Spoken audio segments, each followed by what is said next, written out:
Hello' friends, এটা খুবেই গুৰুত্বপূৰ্ণ ভিডিঅ'লৈ পুনৰবাৰ সকলোকে স্বাগতম জনাইছোঁ। আজিৰ এই ভিডিঅ'টোত আমি মিৰৰ ইমেজ আৰু ৱাটাৰ ইমেজ শ্বৰ্ট ট্ৰিকৰ সহায়ত কিদৰে সহজতে কৰিব পাৰি তাৰ বিষয়ে সুন্দৰকৈ শিকিম। যিহেতু এক্সামবিলাকত এটা নিৰ্দিষ্ট সময়ৰ মিৰৰ ইমেজ বা ৱাটাৰ ইমেজ উলিয়াই আহি থাকে, গতিকে এই ভিডিঅ'টো খুবেই গুৰুত্বপূৰ্ণ ভিডিঅ' হয়। ভিডিঅ'টো স্কিপ নকৰি শেষলৈ চাই থাকিব। আহক আমি প্ৰথমতে মিৰৰ ইমেজ উলিওৱা কনচেপ্টটো চাই লওঁ। To find the mirror image of a particular time we have to subtract that given time from 1160। ইয়াত কি কৈছে, এটা নিৰ্দিষ্ট সময়ৰ যেতিয়া আমাক মিৰৰ ইমেজ উলিয়াব দিব, তেতিয়াহ'লে কি কৰিব লাগিব, সেই দিয়া থকা টাইমটোক আমি সদায় 1160 পৰা মাইনাছ কৰি দিব লাগিব। যেতিয়া আমি কুৱেশ্যন কৰিম তেতিয়া সুন্দৰকৈ বুজি পাম। এতিয়া ফাৰ্ষ্ট কুৱেশ্যনটো চাইছোঁ, find the mirror image of 7:15 AM। ইয়াত AM PM দৰকাৰ নাই, অকল টাইমটোৰ দৰকাৰ হয়। এতিয়া এইটো উলিয়াবৰ কাৰণে আমি কি কৰিব লাগিব, এই 7:15 টাইমটোক আমি 1160 পৰা মাইনাছ কৰি দিব লাগিব। ইয়াতে মই ওপৰত 1160 পাতি ল'লোঁ, তলত 7:15 পাতি ল'লোঁ। এতিয়া মাইনাছ যদি কৰোঁ আমি পাম যে ইয়াত 5 4 আৰু 11ৰ পৰা 7 গ'লে 4। গতিকে কি পালোঁ আমি এনচাৰ পালোঁ 445। অৰ্থাৎ 7:15 এই সময়টোৰ মিৰৰ ইমেজ কি হয়, 445। গতিকে এটা সুন্দৰ কুৱেশ্যন হয় এনেকুৱাবিলাক, আৰু এই কনচেপ্টটো এটা সুন্দৰ কনচেপ্ট হয়, কাৰণ এনেকুৱা কুৱেশ্যন আহিয়ে থাকে।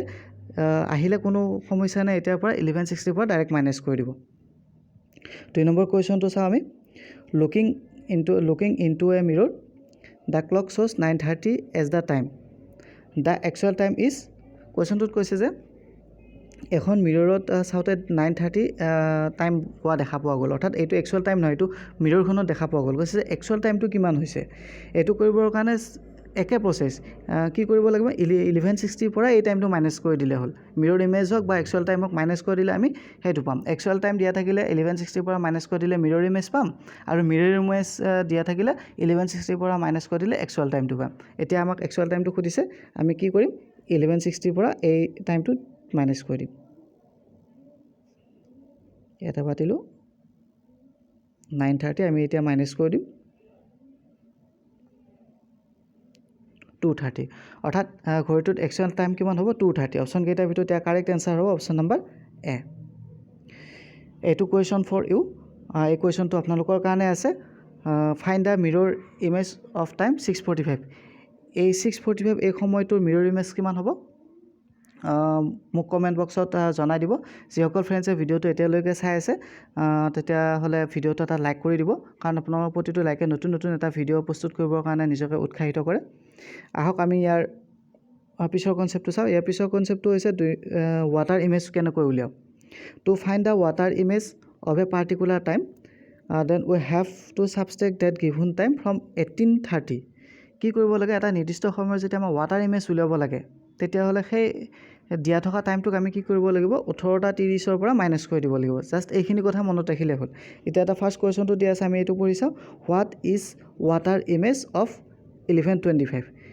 আমি এইটো সমাধান কৰোঁ, কিমান হয়। আমি ওপৰত 1830 পাতি ল'লোঁ, আৰু তলত 1125 পাতি ল'লোঁ। এতিয়া যদি আমি মাইনাছ কৰোঁ, আমি পাই যাম 7। অৰ্থাৎ 1125ৰ ৱাটাৰ ইমেজ কিমান হ'ব, 705, অৰ্থাৎ 7:05। 2 নম্বৰ কুৱেশ্যনটো চাইছোঁ। What will be the water image of 7:15। 7:15 water image কিমান হ'ব। ঠিক আগৰ দৰে আমি কি কৰিম, ৱাটাৰ ইমেজ উলিয়াবৰ কাৰণে সদায় 1830টো পাতি ল'ম, তাৰ তলত দিয়া থকা টাইমটো আমি পাতি দিম, তাৰপিছত এইটো মাইনাছ কৰি দিম। মাইনাছ কৰি দিলে আমি পাম